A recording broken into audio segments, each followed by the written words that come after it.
Hello friends, स्वागत है आप सभी का ब्राइट कोर क्लासेस के यूट्यूब चैनल पर। आज हम क्लास 9th के पॉलिटी का चैप्टर 2 कॉन्स्टिट्यूशनल डिजाइन पढ़ने वाले हैं, जिसमें हमने साउथ अफ्रीकन कॉन्स्टिट्यूशन के बारे में पिछले क्लास में पढ़ लिया था। आज हम उसका अगला पार्ट, जो इंडियन कॉन्स्टिट्यूशन वाला पार्ट है, उसके बारे में पढ़ेंगे। तो चलिए फ्रेंड्स, शुरुआत करते हैं अपने टॉपिक की। तो सबसे पहले हम इंडियन कॉन्स्टिट्यूशन के कुछ की पॉइंट्स के बारे में जान लेते हैं, जो इस बुक में थोड़ा सा मतलब ब्रीफ में दिया हुआ है, लेकिन हम आपको थोड़ा डिटेल में बता देते हैं कि जो हमारा कॉन्स्टिट्यूशन असेंबली था, जो कॉन्स्टिट्यूएंट असेंबली थी हमारी, जो संविधान सभा थी, जैसे संविधान निर्माण का काम बनाने का काम किसने किया था? संविधान सभा ने किया था। किसने? संविधान सभा ने। अब संविधान सभा ने किया था, लेकिन इससे कई सारे सवाल आते हैं हमारे एग्जाम्स में। तो संविधान सभा के बारे में से जो सबसे पहले बात जानने वाली बात है कि इसका गठन किस मिशन के तहत होता है। इसका गठन किस मिशन से हुआ था? तो इसका गठन हुआ था कैबिनेट मिशन प्लान के तहत। किसके तहत? कैबिनेट मिशन प्लान के तहत। ठीक है, तो ये हमारे जो कॉन्स्टिट्यूशन, इस कॉन्स्टिट्यूएंट असेंबली का गठन हुआ था कैबिनेट मिशन प्लान के तहत। ठीक, इसके बाद ये इसका गठन की पद्धति क्या रही? पद्धति क्या रही गठन की? तो इसके गठन की पद्धति क्या रही? चुनाव के माध्यम से इसका गठन हुआ था। हालांकि चुनाव प्रत्यक्ष चुनाव नहीं थे, ये चुनाव अप्रत्यक्ष चुनाव थे। जो हमारे यहाँ तत्कालीन समय में प्रांतीय सभाएं थी, स्टेट असेंबलीज थी, ये इन स्टेट असेंबलीज के जो सदस्य थे, उन्हीं के द्वारा संविधान सभा के सदस्यों का चुनाव किया गया था। ठीक है, तो ये हो गया चुनाव की पद्धति। इसके बाद चुनाव का प्रकार कैसा था? चुनाव का प्रकार कैसा था? ये अप्रत्यक्ष चुनाव था। ठीक है, अप्रत्यक्ष चुनाव था। ठीक, तो ये हो गया अप्रत्यक्ष चुनाव। ये चुनाव कब हुए थे? तो ये चुनाव कब हुए थे? ये चुनाव हुए थे 1946 में, 1946 के अगस्त माह तक ये चुनाव हुए थे। ठीक है, उसके बाद आता है कि ये सभा किस प्रकार की थी, सभा की प्रकृति क्या थी। जो संविधान सभा था, ये क्या था? संविधान सभा क्या थी? अर्ध निर्वाचित थी। अर्ध निर्वाचित। उसके बाद क्या थी? अर्ध नामित थी, नामांकित थी। आंशिक रूप से निर्वाचित थी और आंशिक रूप से क्या था? आंशिक रूप से ये क्या कहते हैं, नामांकन हुआ था, अर्ध नामांकित। ठीक है, इसका मतलब क्या हुआ कि जो हमारे प्रिंसली स्टेट्स थे, वहां के जो मेंबर्स थे, प्रिंसली स्टेट्स से जो मेंबर आने थे, उनका चुनाव कैसे होना था? उनका चुनाव उस स्टेट के जो राजा होते थे, उनके द्वारा उनका चुनाव होना था। ठीक है, इसके बाद आता है अगला सवाल कि हमारे संविधान की प्रथम बैठक कब हुई? प्रथम बैठक कब हुई थी? प्रथम बैठक जो हुई थी अपनी, प्रथम बैठक हुई थी 9 दिसंबर को। कब हुई थी? 9 दिसंबर को 1946 में। ठीक है, उसके बाद कुल कितने बैठकें हुई, यानी कि कुल अधिवेशन, कुल कितने अधिवेशन हुए संविधान, मतलब जैसे एक सवाल आता है कि संविधान के बनाने के लिए कुल कितने अधिवेशन हुए, तो कुल 12 अधिवेशन हुए। कुल कितने अधिवेशन हुए? 12 अधिवेशन। ठीक है, कई जगह पे 11 भी रहता है, लेकिन अगर 12 ऑप्शन दिया हुआ है तो आप 12 का चुनाव करेंगे। उसके बाद कुल संविधान का आकलन, कुल जो आकलन हुआ था, कुल देशों का संविधान। ठीक है, कितने देशों के संविधान से आकलन किया गया था? तो ये हमारे 60 देशों के संविधान से, कितने? लगभग 60 देशों के संविधान से आकलन किया गया था। मतलब 60 देशों के संविधान को पहले हमारे संविधान निर्माताओं ने खूब अच्छे से पढ़ा। उसके बाद क्या किया? उस अवलोकन के बाद हमारे संविधान में जो हमारे परिस्थितियों के अनुकूल जो बातें थी, हमने उनका ग्रहण कर लिया। ठीक है, अब समय कितना लगा संविधान बनने में? सबसे इंपॉर्टेंट बात यह था कि समय कितना लगा। तो समय लगा 2 वर्ष 11 माह। कितना? 11 माह और 18 दिन। ठीक है, 18 दिन लगे संविधान बनने में। अब संविधान बनने में इतना समय लग गया, लेकिन खर्च कितना है? क्योंकि बहुत लॉन्ग पीरियड है ना, 2 वर्ष 11 माह। तो उसके बाद खर्च कितना है? खर्च हमारा लगभग आया था 64 लाख रुपए। कितना? 64 लाख रुपए का हमें खर्च आया था संविधान बनाने में। ठीक है, तो ये हमारे संविधान के बारे में कुछ बेसिक पॉइंट हो गए। इसके बाद संविधान सभा के पहले अध्यक्ष कौन थे? संविधान सभा के अध्यक्ष कौन थे? अध्यक्ष का नाम तो अभी मैंने बताया नहीं। अध्यक्ष का नाम था सच्चिदानंद सिन्हा। कौन? सच्चिदानंद सिन्हा। ठीक है। तो ये सिन्हा साहब जो थे, ये संविधान सभा के अध्यक्ष थे, जो उस समय तत्कालीन समय में संविधान सभा में सबसे वरिष्ठ जो सदस्य थे, सच्चिदानंद सिन्हा थे। तो उसी वरिष्ठता के आधार पर, मतलब एज वाइज वरिष्ठता के आधार पर इनको संविधान सभा का क्या बना दिया गया, संविधान सभा का अध्यक्ष बना दिया गया। ठीक है। तो ये हो गया कि पॉइंट हमारे संविधान सभा के बारे में। और अब आता है कि संविधान लागू कब हुआ। सॉरी, पहले देखते हैं तैयार कब हुआ। संविधान तैयार कब हुआ था, तो ये हुआ था 26 नवंबर 1949। ठीक है। उसके बाद लागू कब हुआ, लागू होने का भी तो दिन है। तो लागू हुआ कब, 26 जनवरी को, 26 जनवरी 1950 को लागू हुआ। ठीक है। तो ये सब बहुत सारी बेसिक पॉइंट थी संविधान के बारे में। अब चलते हैं हमें अपने एनसीईआरटी में क्या दिया हुआ है, इसको पढ़ते हैं। तो आ जाते हैं अपने एनसीईआरटी वाले पेज पे, जहाँ पे इंडियन कॉन्स्टिट्यूशन के बारे में दिया हुआ है। ठीक है। तो ये क्या कहते हैं, ये आ गया अपना पेज संविधान के बारे में, भारतीय संविधान का निर्माण। अभी मैंने आपको बताया, यही सब बातें इसमें थोड़ा अच्छे से मतलब लैंग्वेज में दी हुई है, जो मैंने शॉर्ट में आपको बताया। देखिए 1928 में ही मोतीलाल नेहरू ने 8 कांग्रेसी नेताओं ने भारत के लिए एक संविधान का मसौदा तैयार किया। जो मोतीलाल नेहरू थे, 1928 में जब कांग्रेस का अधिवेशन हुआ, तो उसमें मोतीलाल नेहरू अध्यक्ष थे। देखो, सबसे पहले हिस्टोरिकल बैकग्राउंड क्या है संविधान के बारे में। 1927 में क्या हुआ कि साइमन कमीशन हमारे देश में किस प्रकार की शासन पद्धति और की आवश्यकता है, और शासन में किस प्रकार सुधार किए जाएं, इन सब बातों का जांच करने के लिए साइमन कमीशन आया। ठीक है। इसमें कितने सदस्य, 7 सदस्य थे। कितने, 7 सदस्य थे। लेकिन ये 7 सदस्य क्या थे, श्वेत थे। तो इसी वजह से इसका बहिष्कार हुआ कि जैसे संविधान, भारत का संविधान बनाने का अधिकार भारतीयों को होना चाहिए, लेकिन इसके 7 सदस्य क्या थे, श्वेत थे। मतलब हमारे देश को लोग इस बात को लेकर नाराज थे कि हम भारतीयों का संविधान बनाने के लिए, मतलब भारतीयों को होना चाहिए, ये अंग्रेज क्यों बनाएंगे हमारा संविधान, इसी वजह से उसका विरोध हुआ। तो इस विरोध के चलते ये जो साइमन कमीशन था, ये इसका विरोध, बहुत व्यापक विरोध हुआ हमारे देश में। तो जो तत्कालीन भारत सचिव था, जो उस समय हमारा भारत सचिव था, जिसका नाम था लॉर्ड बिरकनहेड। क्या नाम था, लॉर्ड बिरकनहेड। तो ये जो बिरकनहेड महोदय थे, इन्होंने कहा कि ठीक है, अगर आप लोगों में कैपेसिटी है तो आप ऐसा संविधान बनाइए जो सभी दलों को स्वीकार हो। तो उसी चैलेंज को एक्सेप्ट करते हुए जो हमारे भारतीय नेता थे, उन्होंने उस चैलेंज को एक्सेप्ट करते हुए एक देशी संविधान बनाने की, स्वदेशी संविधान बनाने की दिशा में प्रयास किया था। तो 1928 में किया था। हालांकि कुछ कारणों की वजह से उसको क्या कहते हैं, सभी दलों की सहमति नहीं मिल पाई। लेकिन सबसे पहला प्रयास 1928 में हुआ था। मोतीलाल नेहरू और 8 कांग्रेसी नेताओं ने भारत के लिए संविधान का मसौदा तैयार किया था। 1931 में भारतीय राष्ट्रीय कांग्रेस का कराची अधिवेशन में प्रस्ताव पारित किया गया। देखो, जो 1931 में भारतीय राष्ट्रीय कांग्रेस का कराची अधिवेशन था, उसमें प्रस्ताव पारित किया गया कि स्वतंत्र भारत का संविधान कैसा होगा। इसमें डिसाइड हुआ कि हमारा संविधान कैसा होगा। ठीक है। उसमें क्या क्या प्रोविजंस होंगी, ये सब बातें उसमें कही गई कराची अधिवेशन में।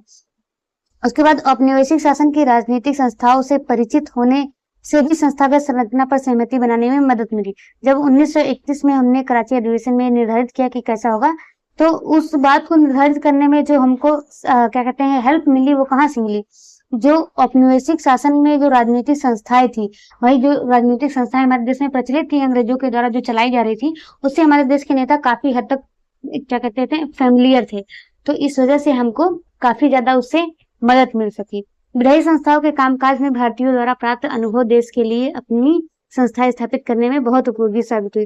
जो विधायी कामकाज के लिए जो संस्थाएं भारत में स्थापित थी, जैसे हमारे यहाँ क्या था, सेंट्रल असेंबली थी, स्टेट लेजिस्लेचर, सब कुछ था, लेकिन उसमें क्या था, वर्चस्व किसका था, वर्चस्व अंग्रेजों का था। इसीलिए हमको ऐसी व्यवस्था चाहिए थी जिसमें वर्चस्व किसका हो, जिसमें वर्चस्व भारतीयों का हो। ठीक है। वर्चस्व किसका हो, भारतीयों का हो। ठीक। तो जो विधायी व्यवस्थाएं हमारे देश में स्थापित थी कामकाज के लिए, उन विधायी संस्थाओं से क्या था, हमारे देश के नेता फेमिलियर थे। इसलिए ऐसी संस्थाएं, जो विधायी संस्थाएं हो गई, ये सब संस्थाएं स्थापित करने में हमको काफी ज्यादा हेल्प मिली।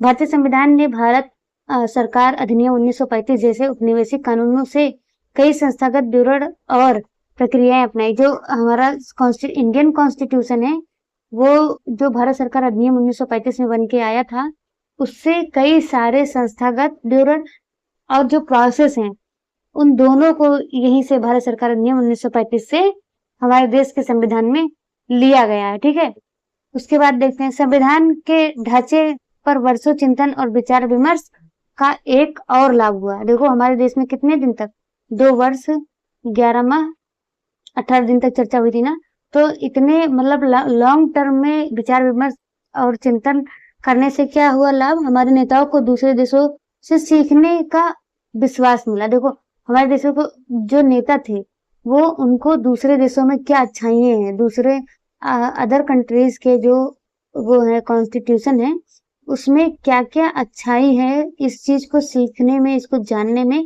बहुत ज्यादा हेल्प मिला। अगर हम जल्दबाजी में संविधान बना लेते तो शायद उतना ज्यादा प्रासंगिक नहीं होता जितना आज के दौर में हमारा संविधान है।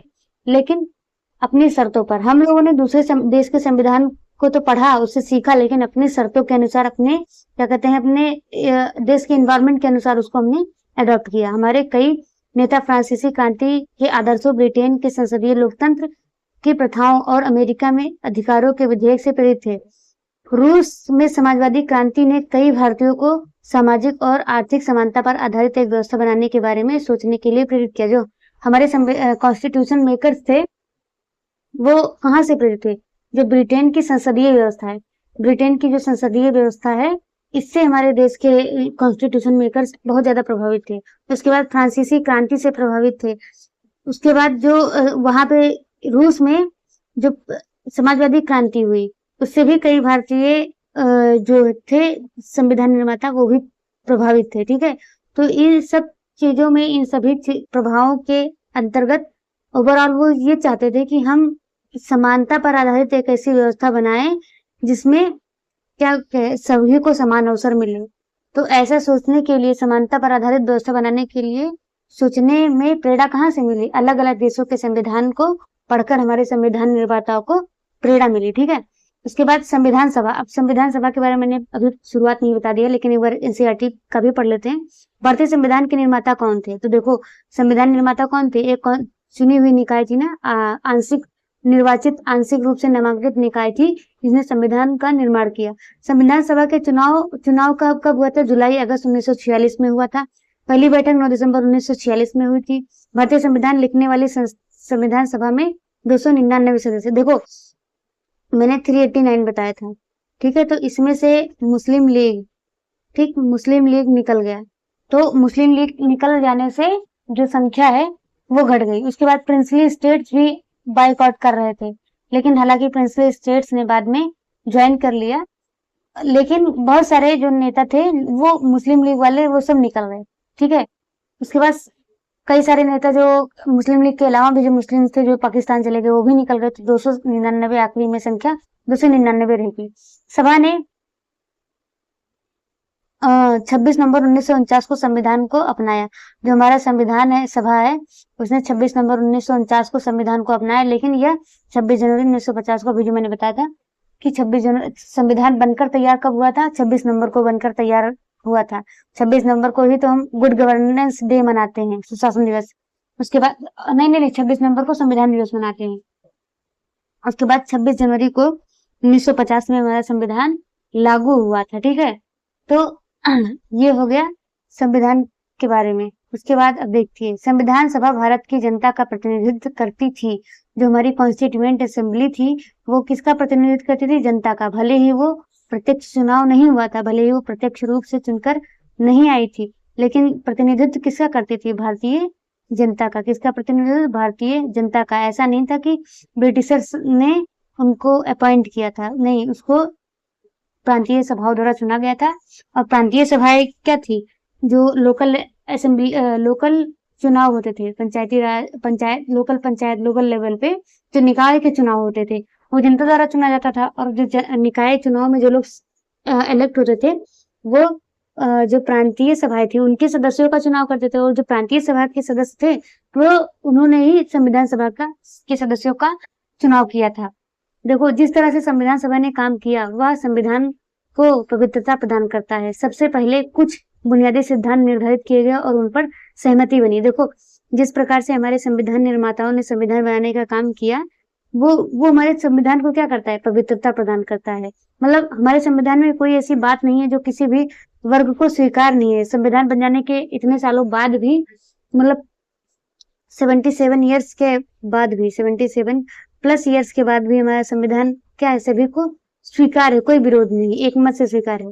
तो कहीं ना कहीं उन लोगों ने मतलब ऐसी पद्धति अपनाई, ऐसा नॉन बायस्ड बिहेवियर अपनाया कि जिससे हमारे संविधान को पवित्रता मिली। सबसे पहले कुछ बुनियादी सिद्धांत निर्धारित किए गए, जो संविधान निर्माण में क्या है, बुनियादी सिद्धांत निर्धारित किए गए। उसके बाद उन पर सहमति बनी। फिर डॉक्टर B.R. अम्बेडकर की अध्यक्षता वाली एक प्रारूप समिति ने चर्चा के लिए संविधान का एक प्रारूप तैयार किया। देखो सबसे पहले हमारे संविधान का क्या हुआ था, ड्राफ्ट तैयार किया गया था। सबसे क्या था, ड्राफ्ट तैयार किया गया था। और उस पर क्या हुआ, एक क्या कहते हैं, चर्चा हुई, एक प्रारूप समिति बनाई गई। उसी प्रारूप समिति ने ड्राफ्ट पे क्या कहते हैं, प्रारूप समिति ने एक प्रारूप बनाया, ड्राफ्ट बनाया। उसके बाद उस पर कई दौर की चर्चा हुई। प्रारूप संविधान पर खंड दर खंड कई दौरे की गहन चर्चा हुई। देखो पार्ट वाइज इस पे कई दौरे की चर्चा हुई। 2000 से ज्यादा संशोधन पर विचार किया गया। देखो 2000 मतलब कि कोई भी संविधान जिसमें 2000 संशोधन हुए हों, मतलब 2000 संशोधनों पर विचार किया गया हो, उसमें कमी की गुंजाइश नहीं रह जाती है। हालांकि समय काल परिस्थितियां परिवर्तनशील होती है, तो नए समय के अनुसार जैसे रिक्वायरमेंट होती है, तो संविधान में हमारे पार्लियामेंट के द्वारा संशोधन भी कर दिया जाता है। सदस्यों ने 3 वर्षों में 114 दिनों तक विचार विमर्श किया। देखो 3 वर्षों में, यानी 2 वर्ष 11 माह 18 दिनों में लगभग ऑलमोस्ट 3 वर्ष हो गया। तो इसने में कितने दिनों में चर्चा की, इतने 3 सालों में कितने दिनों में, 114 दिन में इस पे संविधान पे विचार विमर्श किया गया। ठीक है,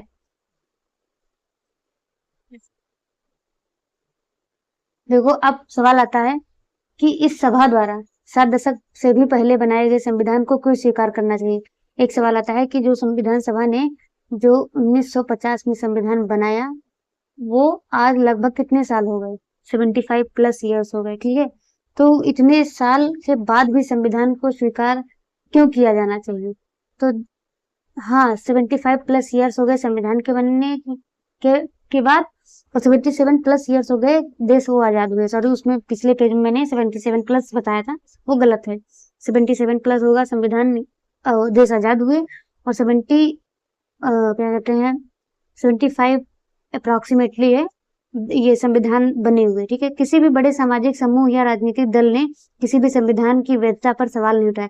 देखो सबसे पहला इसका आंसर क्या है, सबसे पहला रीजन है कि अब क्यों संविधान इतने दिन बनने के बाद क्यों स्वीकार है। तो सबसे पहले किसी भी राजनीतिक सामाजिक समूह या राजनीतिक दल हो, किसी ने भी हमारे संविधान की वैधता पर कभी भी सवाल नहीं उठाया है, या किसी भी संविधान के लिए असामान्य उपलब्धि है। तो ये क्या है, एक किसी भी संविधान के लिए असामान्य उपलब्धि है। मतलब कोई सामान्य सी बात नहीं है कि किसी ने सवाल नहीं उठाया, ये बहुत असामान्य उपलब्धि है। कि कितनी दूरदर्शिता रही होगी तत्कालीन नेताओं में जिन्होंने हमारे संविधान का निर्माण किया था। संविधान को स्वीकार करने का दूसरा कारण, अब देखो सेकंड रीजन के रूप में क्या है, ये किस संविधान सभा भारत के लोगों का प्रतिनिधित्व करती थी। देखो दूसरा कारण क्या है कि जो संविधान सभा है वो क्या है, भारत के लोगों का प्रतिनिधित्व करती थी, इसलिए भी संविधान पे मतलब संविधान को अपनाया जाना प्रासंगिक है। जिस तरह से संविधान सभा ने काम किया वह संविधान को पवित्रता प्रदान करता है। सबसे पहले तो कुछ बुनियादी सिद्धांत निर्धारित किए। देखो ये रिपीट हो गया, ठीक है, इसको कट कर देते हैं, ये रिपीट हो गया। तो देखो 2 रीजन जो सबसे मेन रीजन है कि एक तो सबसे पहला रीजन है कि किसी ने संविधान पे, किसी भी चाहे वो सामाजिक समूह हो या राजनीतिक दल हो, संविधान पे कोई सवाल कभी भी नहीं खड़ा किया। और दूसरा क्या है, भारत के लोगों का प्रतिनिधित्व करती थी संविधान सभा। ऐसा नहीं है कि किसी एक पार्टी विशेष का प्रतिनिधित्व करती थी, जैसा कि कई सारे क्या कहते हैं आलोचक ऐसा कहते हैं कि संविधान सभा ही कांग्रेस है और कांग्रेस ही संविधान सभा है। तो मतलब ऐसा बहुत सारे आलोचक कह सकते हैं कि हाँ कांग्रेस पार्टी का प्रभुत्व था, लेकिन ऐसा नहीं है कि केवल उसी पार्टी का प्रभुत्व था। ठीक है, तो क्या नाम से, ये जो संविधान था हमारा सबका रिप्रेजेंटेशन करता था। ठीक है, उसके बाद ये देखो, ये पेज हम क्रॉस कर देते हैं क्योंकि ये हमारा पिछले पेज में था। ठीक है, तो ये एक्स्ट्रा आ गया है। संविधान का दर्शन, अब देखो हमारा संविधान किस प्रकार के आइडियोलॉजीज पर आधारित है। ठीक है, ये संविधान का दर्शन किन आइडियोलॉजीज पर आधारित है, इसके बारे में हमारे एनसीईआरटी में दिया हुआ, तो इसके बारे में पढ़ते हैं। संविधान वे मूल्य जिन्होंने स्वतंत्रता संग्राम को प्रेरित और निर्देशित किया और बदले में उससे पोषित हुए, भारत के लोकतंत्र की नींव रखी, ये मूल्य भारतीय संविधान की प्रस्तावना में अंतर्निहित है। संविधान अपने मूल मूल्यों के एक संक्षिप्त विवरण के साथ शुरू होता है, इसे संविधान की प्रस्तावना कहा जाता है। देखो जो हमारा संविधान है, संविधान में वे सारी आइडियोलॉजीज, जो संविधान है उसमें वे आइडियोलॉजीज जिसने देश के स्वतंत्रता आंदोलन का नेतृत्व किया, किसका, जो स्वतंत्रता आंदोलन है, स्वतंत्रता आंदोलन का जो नेतृत्व किया जिन आइडियोलॉजीज ने, ठीक है, उसका प्रतिनिधित्व करती है। मतलब ये जो आइडियोलॉजीज हुए जिन्होंने स्वतंत्रता आंदोलन को प्रेरित किया और जिसने जो स्वतंत्रता है उसको पोषित किया, सॉरी जो लोकतंत्र है बदले में उसने क्या किया, लोकतंत्र की नींव को पोषित किया। तो ये दोनों आइडियोलॉजीज जो है हमारे संविधान में इससे प्रभावित है। देखो ये मूल भारतीय संविधान की प्रस्तावना में अंतर्निहित है। तो ये जो वैल्यूज है हमारे संविधान के किसमें, प्रस्तावना में अंतर्निहित है। अपने मूल मूल्यों का एक संक्षिप्त प्रस्तावना, संविधान अपने जो प्रस्तावना है वो हमारे संविधान के मूल मूल्यों का एक क्या है, संक्षिप्त विवरण है। जैसे आपका एक आईडी कार्ड होता है ना, एक आईडी कार्ड होता है आपका जो हर स्टूडेंट का एक होता है आईडी कार्ड। ठीक है, तो प्रस्तावना क्या है, एक प्रकार से आईडी कार्ड है जो क्या देता है, एक बेसिक इंफॉर्मेशन देता है कि हमारे संविधान में आगे क्या क्या चीजें होंगी। ठीक है, जैसे आईडी कार्ड आपके बारे में एक बेसिक इंफॉर्मेशन प्रोवाइड करता है, आपका नाम क्या है, बाकी सारी चीजें, आपके कॉन्टेक्ट डिटेल्स, बाकी सारी चीजें रहता है बहुत ब्रीफ में। वैसे ही प्रस्तावना क्या है, एक प्रकार से संविधान का आईडी कार्ड है जो ये बताता है कि हमारे संविधान में आगे क्या क्या होने वाला है, आगे क्या क्या आने वाला है। ठीक है, तो इसीलिए इसको प्रस्तावना, जो ये इंफॉर्मेशन जो दी हुई है जहाँ से हमारा संविधान शुरू होता है, संक्षिप्त परिचय जो है, इसी संक्षिप्त परिचय को हम क्या कहते हैं, जो संविधान का जो संक्षिप्त परिचय है, क्या है, संक्षिप्त परिचय। इसी संक्षिप्त परिचय को हम क्या कहते हैं, इसी संक्षिप्त परिचय को हम प्रस्तावना कहते हैं। ठीक है, अब आई होप आप सभी को समझ में आ गया होगा प्रस्तावना किसे कहते हैं। नेक्स्ट पेज पे चलते हैं। देखो सबसे पहले गांधीयन आइडियोलॉजी के बारे में हम पढ़ेंगे। जो संविधान जिन आइडियोलॉजीज में प्रभावित था, तो उसमें सबसे पहला योगदान कौन सी आइडियोलॉजी का था, वो गांधीयन आइडियोलॉजी का। ऑब्वियस सी बात है कि गांधी हमारे क्या है, हमारे गांधी जी हमारे राष्ट्रपिता हैं और इन्होंने हमारे स्वतंत्रता संग्राम को मतलब सबसे ज्यादा क्या कहते हैं, प्रभावित किया। अपने नेतृत्व से स्वतंत्रता संग्राम को सबसे ज्यादा जिस नेता ने प्रभावित किया वो गांधी जी ही थे। तो गांधी, ये बहुत स्वाभाविक सी बात है कि अगर इनका कंट्रीब्यूशन इतना ज्यादा था संविधान में, तो इनके आइडियोलॉजी को लिया गया होगा संविधान में। तो इनका क्या मत है संविधान के संबंध में कि संविधान कैसा होना चाहिए, इसके बारे में हम पढ़ते हैं। कई साल पहले 1931 में अपनी पत्रिका यंग इंडिया में लिखते हुए उन्होंने स्पष्ट किया था कि वे संविधान से क्या चाहते हैं। अब गांधी जी ने, हमारा संविधान बना था कब, 1950 में, लेकिन गांधी जी ने 1931 में अपनी पत्रिका यंग इंडिया में लिखते हुए इस बात की अभिव्यक्ति की थी कि वे किस प्रकार का संविधान चाहते हैं, संविधान से आखिर चाहते क्या है। मैं भारत के लिए ऐसा संविधान चाहता हूँ जो उसे गुलामी और अधीनता से मुक्त करे। अब देखो सबसे पहले क्या करें, ऐसा संविधान हो जो भारत को गुलामी और अधीनता से, ये गुलामी सिर्फ ब्रिटिशर्स की गुलामी नहीं है, गुलामी जो है हमारी वो केवल ब्रिटिशर्स की नहीं थी। हम केवल ऐसा नहीं था कि ब्रिटिशर्स के हाथों जो हम गुलाम थे। बहुत सारी हमारे देश में मतलब ऐसे मान्यताएं थी, रूढ़ियां थी जिसका हर आदमी पे प्रभाव था और सब लोग कहीं ना कहीं, जैसे हो गया सबसे जो कॉमन चीज थी वो छुआछूत थी। छुआछूत को ही ले लेते हैं हम, छुआछूत जैसी क्या कहते हैं कुरीति से भी हम, इस कुरीति के भी हम कहीं ना कहीं गुलाम थे। छुआछूत की मानसिकता, ऊंच नीच की मानसिकता के हम गुलाम थे। कौन सी मानसिकता, ऊंच नीच, जो सोसाइटी में ऊंच नीच की मानसिकता है, ये भी कहीं ना कहीं एक गुलामी ही है ठीक है, इसके बाद क्या है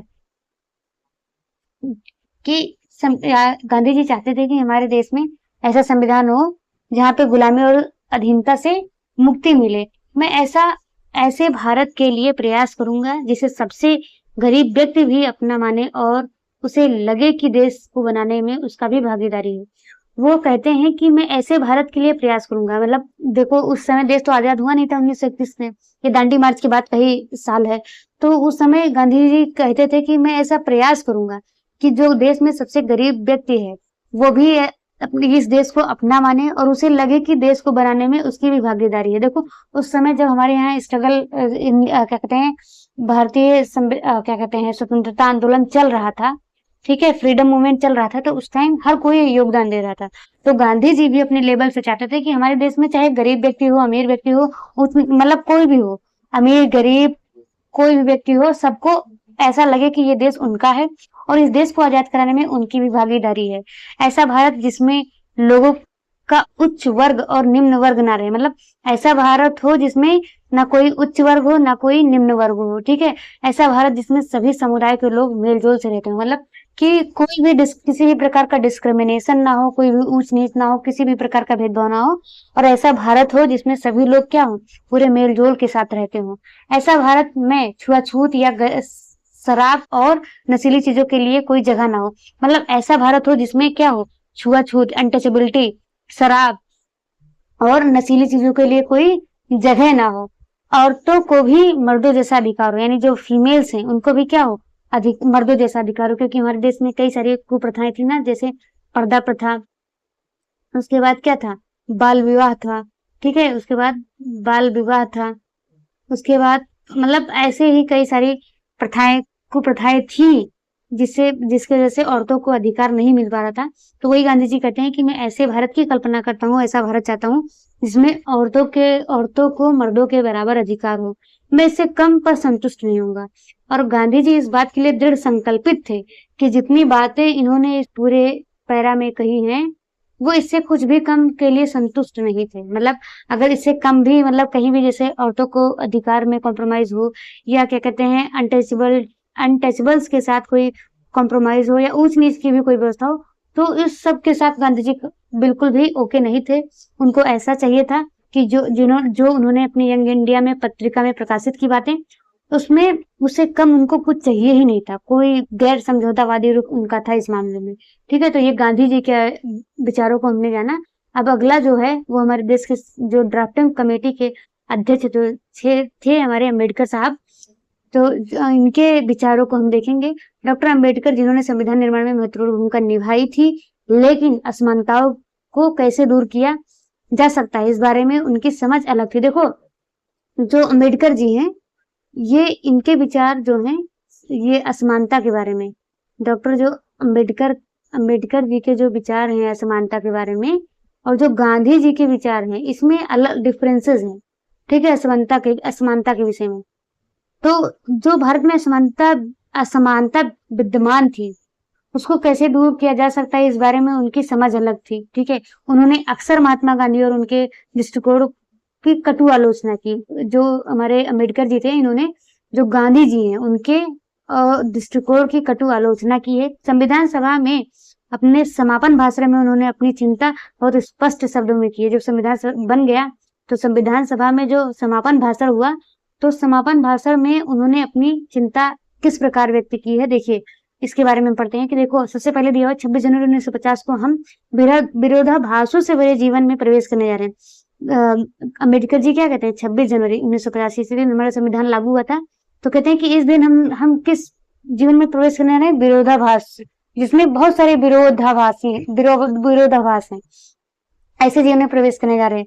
राजनीति के मामले में हमारे यहाँ समानता होगी, जो पॉलिटिकल अफेयर्स हैं उसके मामले में तो हमारे यहाँ समानता होगी, पर आर्थिक और सामाजिक जीवन असमानताओं से भरा होगा। देखो, जो उस समय जो हमें राइट्स दिए गए कॉन्स्टिट्यूशन के माध्यम से, जो इंडियन सिटीजन्स को राइट दिए गए, वो चाहे अमीर हो गरीब हो, तो उन राइट्स के थ्रू जो सारी जनता थी, वो पॉलिटिकल लेवल पे तो क्या था, पॉलिटिकल लेवल पे तो क्या हुआ, तुरंत जैसे जिस दिन संविधान लागू हुआ, पॉलिटिकल लेवल पे सब लोग क्या हो गए, इक्वल हो गए। लेकिन उसके बाद जो था एक दूसरा पहलू भी था, सिक्के का एक दूसरा पहलू ये था कि हमारे देश में क्या था, गरीबी थी, ठीक है। उसके बाद क्या था, सामाजिक असमानता था, जैसे क्या कहते हैं, अनटचेबिलिटी थी, ऊंच नीच, क्या कास्ट डिस्क्रिमिनेशन, ये सब बहुत सारी चीजें हमारे देश में थी। तो ये सब चीजें जो सदियों से चली आ रही थी हमारे देश में, वो कोई किसी संविधान या किसी भी चीज के एकाएक लागू होने से तो नहीं परिवर्तित हो सकती थी।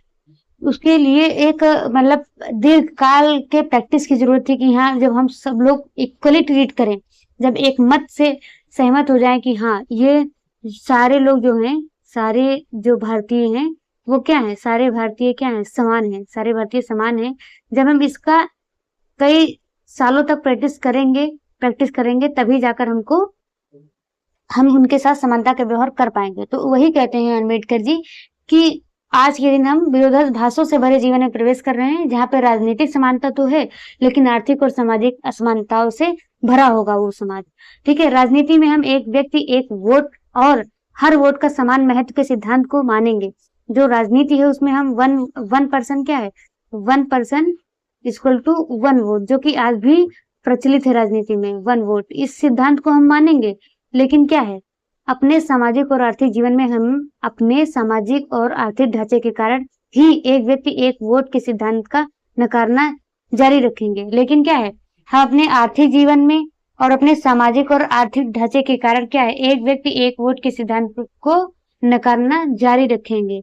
हम इस विरोधाभासपूर्ण जीवन को कितने लंबे समय तक जीते रहेंगे, हम अपने सामाजिक और आर्थिक जीवन में कब तक समानता को नकारते रहेंगे, अगर ये नकारना ज्यादा लंबे समय तक चला तो हम अपने राजनीतिक लोकतंत्र को ही संकट में डालेंगे। देखो क्या कहते हैं कि जो विरोधाभासपूर्ण जीवन है, इसको कितने लंबे समय तक जीते रहेंगे, एक सबसे बड़ा सवाल था। हम अपने सामाजिक और आर्थिक जीवन में कब तक समानता को नकारते रहेंगे। जो सामाजिक जीवन है, आर्थिक जीवन, आप सभी को पता है कि जब हमारा देश आजाद हुआ तो कई सारे लोग ऐसे थे तो बहुत ज्यादा गरीब थे, खाने को भी कुछ भी नहीं था उनके पास। और उसके बाद जो सामाजिक स्तर में क्या कहते हैं, असमानता थी, वो तो मैं आपको बता ही दी हूँ। तो ये दोनों स्तर थे, ये एकाएक नहीं बदलते। जैसे आप भी अगर गरीब फैमिली से मतलब बिलोंग करते होंगे तो आपने देखा होगा कि क्या कहते हैं, पारिवारिक स्थिति होती है, ऐसा नहीं कि हाँ आज संविधान लागू हुआ तो आज हम क्या कहते हैं गरीबी रेखा से उठकर बहुत अच्छा खासा मिडिल क्लास में पहुंच जाएंगे। नहीं, ऐसा नहीं होता है, एक लॉन्ग टर्म प्रोसेस होता है। इसी प्रकार से जो सामाजिक जीवन में असमानता रहती है, इसको भी परिवर्तित करने में बहुत समय लग जाता है। क्योंकि आज भी आप देखें, अगर आज जैसे मैं ये जो क्या कहते हैं, ये जो अभी भी आप देखेंगे तो आपको कहीं ना कहीं कास्ट डिस्क्रिमिनेशन, जैसे हमारे जो मुख्य न्यायाधीश को, जो सीजीआई हैं, भारत के मुख्य न्यायाधीश हैं, मुख्य न्यायाधीश पे क्या कहते हैं, एक वकील ने जूता फेंक दिया। तो देश में इस बात पे भी चर्चा हो रही है कि जो न्यायाधीश हैं वो हमारे निम्न तबके से आते हैं। वैसे हालांकि निम्न तबका, उच्च तबका, ये सब होता नहीं है, पर एक प्रकार से एससी कास्ट में वो आते हैं। और जिसने जूता फेंका वो क्या है, वो सवर्ण क्लास का है। मतलब मुझे ये नहीं कहना चाहिए अपने इस वीडियो में, लेकिन हाँ, माफी चाहूंगी, पर मुझे शब्दावली का प्रयोग करना पड़ेगा क्योंकि देश में ऐसी चर्चाएं हो रही हैं कि जो हमारे न्यायाधीश हैं वो निम्न क्लास के हैं, एससी कास्ट के हैं, और जूता फेंकने वाला सवर्ण क्लास का है। तो उसको ये बात, मतलब कहीं ना कहीं इस बात को जातिवादिता से जोड़ा जा रहा है कि जूता फेंका क्यों, कारण क्या था। तो कहीं ना कहीं ये जाति आधारित भावना से प्रेरित थे। तो जो भी उनके मैटर रहे हों, लेकिन जो हरियाणा है, हरियाणा के एडीजी, हरियाणा में एडीजी थे, नाम मुझे याद नहीं आ रहा, तो हरियाणा में एडीजी था, वो एससी कास्ट के थे। तो उन्होंने क्या कहते हैं, अपने गन्नर की गन से खुद को गोली मार के सुसाइड कर लिया था, क्योंकि उनके साथ कास्ट बेसिस डिस्क्रिमिनेशन बहुत ज्यादा हो रहा था। ठीक है, तो ऐसी सारी चीजें होती हैं। तो उसी पे अम्बेडकर जी चिंता व्यक्त करते हैं कि हम कब तक ऐसा इसको नकारते रहेंगे, आर्थिक असमानता और सामाजिक असमानता को। अगर ये नकारना ज्यादा लंबे समय तक चला तो हम अपने राजनीतिक लोकतंत्र को ही संकट में डालेंगे। अगर हम सामाजिक और आर्थिक जीवन में जो असमानताएं हैं, इसको ज्यादा दिनों तक हम नकारते रहे तो क्या होगा, हम अपने लोकतंत्र को ही संकट में डालेंगे। अब इसी बात है, लोकतंत्र मतलब क्या होता है, जहाँ पे सभी को समान अवसर हो और क्या कहते हैं, कोई भी भेदभाव ना हो। तो जब सामाजिक स्तर पे असमानता रहेगी तो कहाँ असमानता हुआ, कहाँ, अगर सामाजिक स्तर पर भेदभाव है, किसी को पढ़ने नहीं दिया जा रहा है, किसी के साथ कुछ हो रहा है, तो इंसान अपना सर्वांगीण विकास नहीं कर पाएगा। लोकतंत्र का मतलब क्या होता है? लोकतंत्र उसी को कहते हैं जिसमें व्यक्ति का सर्वांगीण विकास हो, व्यक्ति का सर्वांगीण विकास का अवसर मिले। तो ठीक है, तो इस प्रकार अगर हम इस आर्थिक और सामाजिक भेदभाव को नकारते रहेंगे, इस असमानता को, तो हम क्या करेंगे? हम अपने लोकतंत्र को खतरे में डाल देंगे। ठीक है, ये अम्बेडकर जी के विचार थे। अब अंत में जवाहरलाल नेहरू, हमारे देश के पहले प्रधानमंत्री, नेहरू जी के जो विचार थे वो उनके बारे में पढ़ते हैं। देखिए, नेहरू जी ने 15 अगस्त 1947 की मध्य रात्रि को संविधान सभा में दिए गए अपने प्रसिद्ध भाषण में जो कहा, उस पर हम देखते हैं, चर्चा करते हैं। देखो, सबसे पहले क्या है? वर्षों पहले हमने अपनी नियति के साथ साक्षात्कार किया था। हम कहते हैं, नेहरू जी कहते हैं कि वर्षों पहले हमने अपनी नियति के साथ क्या किया? साक्षात्कार किया, और अब वक्त आ गया है कि हम अपने वायदों पर अमल करें, पूरी तरह या हर तरह से नहीं तो काफी हद तक। देखो, वो कहते हैं कि जो हमने प्रॉमिसेस किए, अब वो वक्त आ गया है कि हम उस पर पूरी तरह से अमल करें। अगर पूरी तरह से नहीं कर सकते हैं तो काफी हद तक अमल करें। घड़ियां जब ठीक मध्य रात्रि का घंटा बजाएंगी, जो हमारा क्लॉक होगा, मध्य रात्रि का घंटा बजाएगा, तो क्या होगा? सारी दुनिया सोती होगी, पूरी दुनिया सो रही होगी। obvious सी बात है, मध्य रात्रि को कोई जागता नहीं है, भारत में स्पेशली। तो भारत में सब लोग सो रहे होंगे, तब भारत नए जीवन की शुरुआत करेगा। जब सारी दुनिया सो रही होगी तो नए जीवन की शुरुआत भारत करेगा, और भारत क्या होगा? आजाद होगा। इतिहास में कभी कभार ही सही पर एक ऐसा क्षण जरूर आता है जब हम पुराने को छोड़कर नए में प्रवेश करते हैं। देखो, जब नेहरू जी कहते हैं इतिहास में कभी कभार ही सही, मतलब इतिहास में ऐसा कभी कभी ही होता है कि जब ऐसा क्षण आता है कि हम अपने पुराने को छोड़कर, मतलब पुरानी चीजों को छोड़कर नई चीजों में प्रवेश करते हैं। जब एक युग का अंत होता है और जब लंबे समय से किसी राष्ट्र की दबी हुई आत्मा प्रस्फुटित होती है, यानी कि जब एक युग का अंत, यानी कि हमारे गुलामी के युग का अंत हो रहा था, और उस समय क्या है, जब लंबे समय से किसी राष्ट्र की दबी हुई आत्मा प्रस्फुटित होती है, और जो गुलामी रहती है तो जाहिर सी बात है हमारी आत्मा क्या होती है? देश की आत्मा दब जाती है। तब जब आजाद होते हैं तो आत्मा प्रस्फुटित होती है, आवाज पाती है, तब हमारी आत्मा को आवाज मिलता है। ऐसे पवित्र क्षण में जब हम अपने आप को भारत और उसके लोगों तथा उससे भी अधिक मानवता की सेवा में समर्पित करें। देखो क्या कहते हैं नेहरू जी कि ऐसे पवित्र क्षण में, मतलब ऐसा पवित्र क्षण जब हमारा देश आजाद हो रहा है, हम खुद को भारत और उसके लोगों तथा उससे भी अधिक मानवता की सेवा में समर्पित करें। कह रहे हैं कि जो, मतलब जब हमारा देश आजाद हो रहा है ऐसे पवित्र समय में, हमको खुद को, भारत के लोगों को और मानवता के प्रति हमको खुद को समर्पित कर देना चाहिए। सही समय यही हमारे लिए उचित है, और यही क्या है? हमारे लिए उचित है। आजादी और सत्ता जिम्मेदारियां लाती है। जो आजादी होती है और जो सत्ता होती है, वो सत्ता क्या है? जिम्मेदारियां लाती है। भारत के संप्रभु लोगों का प्रतिनिधित्व करने वाली इस संप्रभुता संपन्न सभा के ऊपर अब जिम्मेदारी है। देखो, भारत का प्रतिनिधित्व करने वाली जो क्या कहते हैं, जो प्रभुता संपन्न सभा थी हमारी तत्कालीन कॉन्स्टिट्यूएंट असेंबली, उसी में नेहरू जी भाषण दे रहे थे।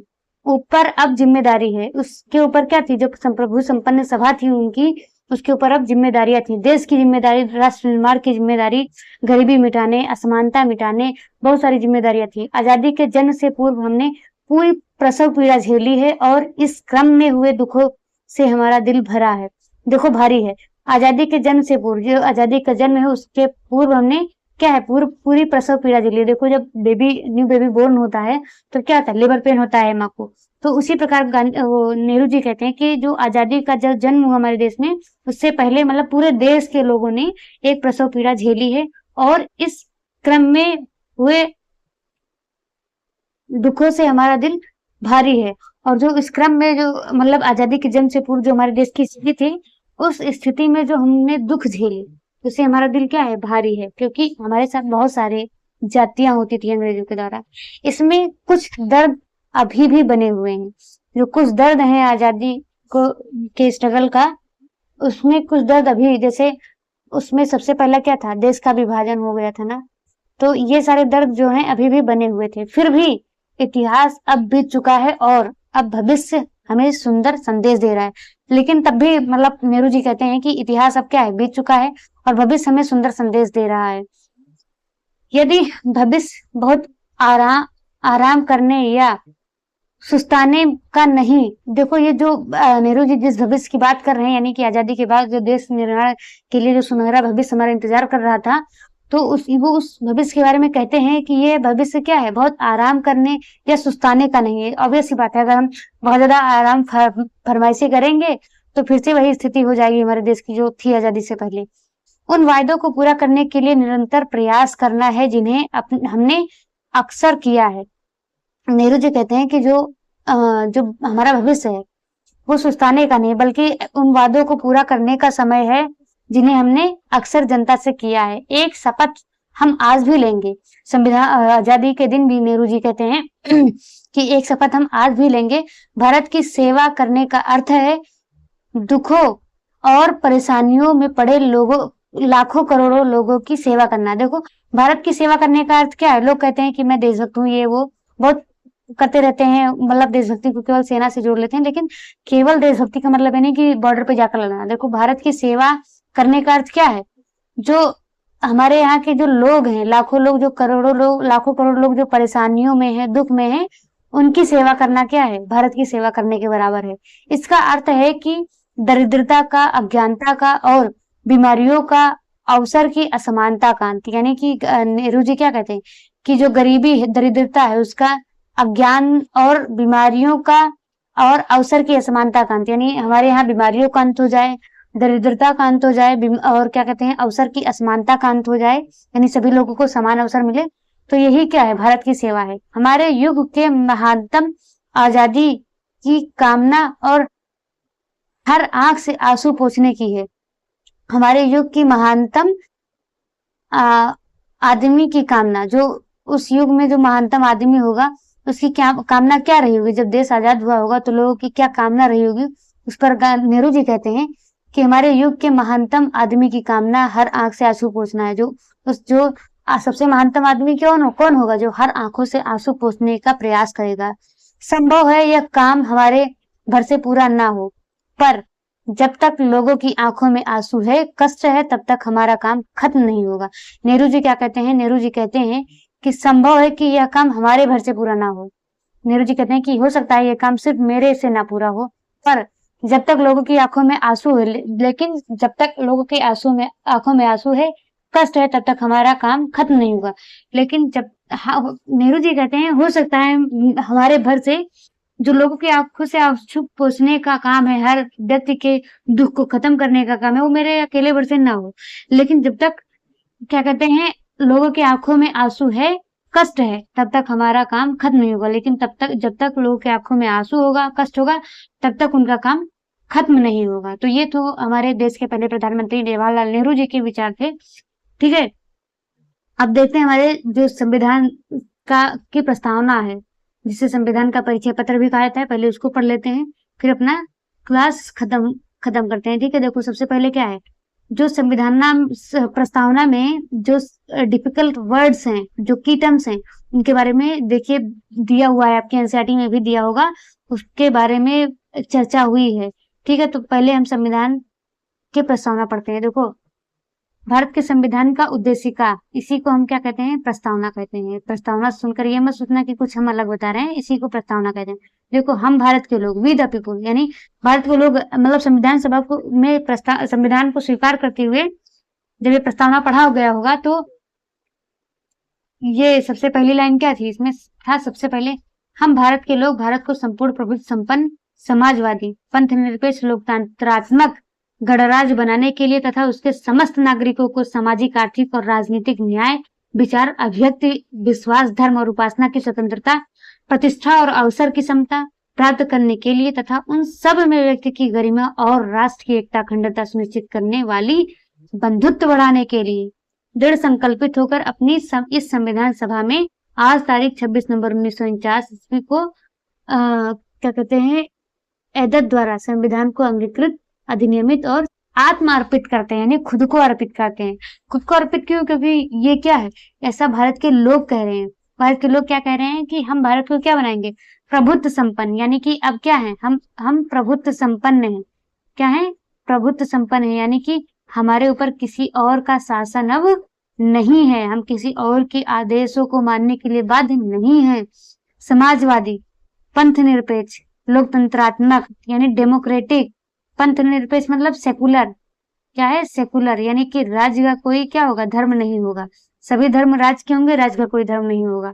फिर उसके बाद देखो न्याय, किन प्रकार के न्याय की, सामाजिक, आर्थिक और राजनीतिक, 3 प्रकार के न्याय की बात हमारे प्रस्तावना में की गई है, सामाजिक, आर्थिक और राजनीतिक न्याय। ठीक है, उसके बाद क्या है, स्वतंत्रता कितने प्रकार की है, देखो विचार की स्वतंत्रता, अभिव्यक्ति की स्वतंत्रता, विश्वास की स्वतंत्रता, धर्म और उपासना की स्वतंत्रता की बात। उसके बाद समता किसकी है, प्रतिष्ठा और अवसर की, यानी अपॉर्चुनिटीज में प्रतिष्ठा के लिए समता है। उसके बाद व्यक्ति की गरिमा और राष्ट्र की एकता, अखंडता, देखो कोई भी चीज हमारे देश में है वो देश की एकता और अखंडता से बढ़कर कुछ भी नहीं है, चाहे वो क्या कहते हैं आजादी हो या कुछ भी हो, हमारे देश की एकता अखंडता से बढ़कर नहीं है। अगर हम अपने देश के एकता और अखंडता पर प्रहार करने वाली क्रियाकलापों को करेंगे तो उस प्रकार की आजादी को क्या होगा, युक्त प्रतिबंध लगा दिया जाएगा। ठीक है, तो सबसे सर्वोपरि क्या है, राष्ट्र की एकता और अखंडता है। बंधुत्व बढ़ाने वाली और भाईचारा हमारे देश में रहे, बंधुत्व मतलब क्या होता है, भाईचारा रहे, तो ऐसा संविधान जो हमारे देश की एकता अखंडता को सुनिश्चित करे, बंधुत्व को बढ़ाए, ऐसे संविधान को हम क्या करते हैं, संविधान सभा में 26 नवंबर 1949 को क्या करते हैं, अधिनियमित करते हैं और उसके बाद अंगीकृत करते हैं, फिर आत्मार्पित करते हैं। ठीक है, ये था हमारे देश की प्रस्तावना और संविधान सभा के बारे में, संविधान के बारे में जो ये अपना एनसीईआरटी में दिया हुआ था, इतना ये चैप्टर 2 क्लास 9 के पॉलिटी का कंप्लीट हो गया। आई होप आप सभी को समझ में आया होगा। ज्यादा से ज्यादा इस वीडियो को शेयर करें, चैनल को सब्सक्राइब करें और हमारे टेलीग्राम चैनल से जुड़ना ना भूलें, जिसका लिंक हमने चैनल के डिस्क्रिप्शन में दे रखा है। तो मिलते हैं अपने नेक्स्ट क्लास में, तब तक के लिए थैंक यू सो मच।